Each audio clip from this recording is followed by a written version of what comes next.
भाग 1 भारतीय दंड संहिता का परिचय। इंडियन पीनल कोड यानी आईपीसी भारत का मुख्य क्रिमिनल कानून है। ये एक पूरा कोड है जो क्रिमिनल लॉ के सभी पहलुओं को कवर करता है। आईपीसी 1860 में ब्रिटिश राज के दौरान बनाया गया था। ये ब्रिटिश इंडिया में 1862 में लागू हुआ। आईपीसी को लॉर्ड मैकाले ने लिखा था। ये उस समय के इंग्लिश लॉ पर आधारित था। आईपीसी एक बहुत बड़ा कानून था। इसने भारत के अलग अलग हिस्सों में मौजूद अलग अलग कानूनों को एक कर दिया। आईपीसी का मकसद था एक समान और सुव्यवस्थित क्रिमिनल लॉ सिस्टम बनाना। ये पूरे ब्रिटिश इंडिया में लागू होता था। भाग 2 आईपीसी का ऐतिहासिक संदर्भ और उद्देश्य। आईपीसी एक खास ऐतिहासिक समय में आया था। अंग्रेजों ने भारत में अपना राज स्थापित कर लिया था। उन्हें व्यवस्था और नियंत्रण बनाए रखने के लिए एक कानूनी ढांचे की जरूरत थी। 1857 के सिपाही विद्रोह ने ब्रिटिश सरकार को हिलाकर रख दिया था। उन्हें एक एकीकृत कानूनी व्यवस्था की जरूरत महसूस हुई। आईपीसी को पूरा और स्पष्ट बनाने के लिए डिजाइन किया गया था। इसका उद्देश्य अपराधों को परिभाषित करना और सजा देना था। इससे क्रिमिनल लॉ के इस्तेमाल में एकरूपता और निरंतरता सुनिश्चित होगी।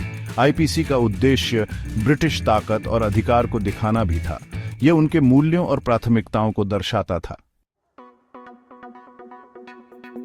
भाग 3 आजादी के बाद आईपीसी में संशोधन और बदलाव। 1947 में भारत की आजादी के बाद आईपीसी लागू रहा, लेकिन इसमें कई संशोधन और बदलाव हुए हैं। ये बदलाव आजाद भारत के बदलते सामाजिक, राजनीतिक और आर्थिक परिदृश्य को दर्शाते हैं। कुछ मुख्य संशोधनों में क्रिमिनल लॉ संशोधन अधिनियम 1961 शामिल है। इसने दहेज हत्या जैसे नए अपराधों को जोड़ा। क्रिमिनल लॉ संशोधन अधिनियम 2013 ने बलात्कार की परिभाषा को विस्तृत किया।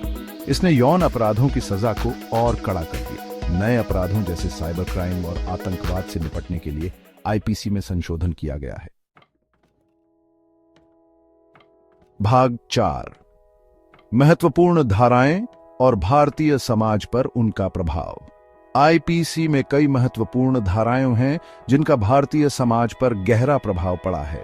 धारा 302 हत्या के अपराध से संबंधित है, जबकि धारा 376 बलात्कार से संबंधित है। धारा 498A पति या पति के रिश्तेदारों द्वारा क्रूरता से संबंधित है। ये धाराएं भारतीय समाज के मूल्यों को दर्शाती हैं। ये कमजोर वर्गों को कानूनी सुरक्षा प्रदान करती है। आईपीसी भारत में आपराधिक न्याय प्रणाली को आकार देने में महत्वपूर्ण रहा है। इसने अन्य दक्षिण एशियाई देशों में भी आपराधिक कानून के विकास को प्रभावित किया है।